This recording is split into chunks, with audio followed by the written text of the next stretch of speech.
The thing for me is that it's got to resonate. It's got to speak to you. Architecture that speaks to people in terms of cultural terms that they understand and want to celebrate and support, well, that's the kind of architecture I think we should be doing, all of us should be doing. Mayor Jeremy Harris called us into his office talking about Hanauma and all the tourists going down there and stepping on the coral reefs. And we needed a visitor center that would educate the people. And so he asked us to do a visitor center.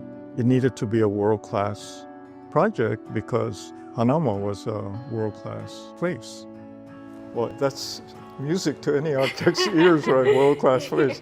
So we said, okay, great.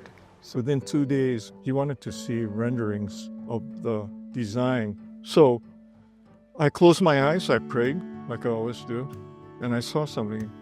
And it's just, when you go to Hanauma, you want to look at the bay. So I saw this plaza overlooking the bay, and I look to the right, and I see this thing that looks like a cave, and the visitor center is in there, and I look to the left, the food is in a similar situation on the left. So I took it to the mayor, and he says, where's the building? I said, that's exactly the point. There shouldn't be a building there. Well, we created the facility not touching the existing dirt. We didn't excavate anything. We put it on top of the existing. But it looks like we created this out of existing rock, but they are actually artificial rock made from skins that were imprinted on the walls of Hanauma and sent to Australia to cast artificial stone brought back here because Hanauma has that very striated character. That's how that emerged. What would you say are certain things to look at, like really critical things to look at when designing with nature, especially in a project like this? You got to understand, you got to know a little bit about the people who are there, but also the natural elements that are there. So the pattern of Hawaiian use of Hanauma, the pattern of the pumice laid down by Koko Head eruption, and the use of artificial materials actually to simulate what looks natural.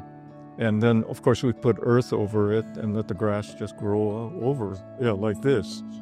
And you don't see it.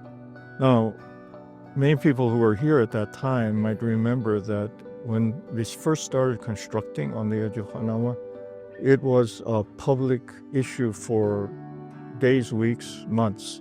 People didn't want to see construction going on the edge of Hanauma.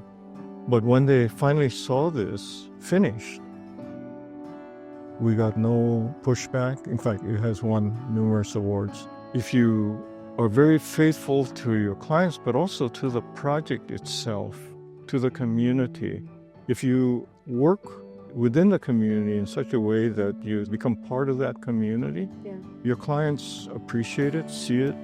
The building itself is just an artifact of this whole larger lifestyle that we have, right? The artifact will be good, but that's how I look at it. It's just an artifact. And I use that term specifically because once you're through with it, you're through. That's it. You no longer have your hand on it. It belongs to somebody else. They can do whatever they want. It has a life of its own. It totally has a life of its own, So it's just an artifact. So don't get so caught up in the artifact. Focus on the integrity of the lifestyle that you have.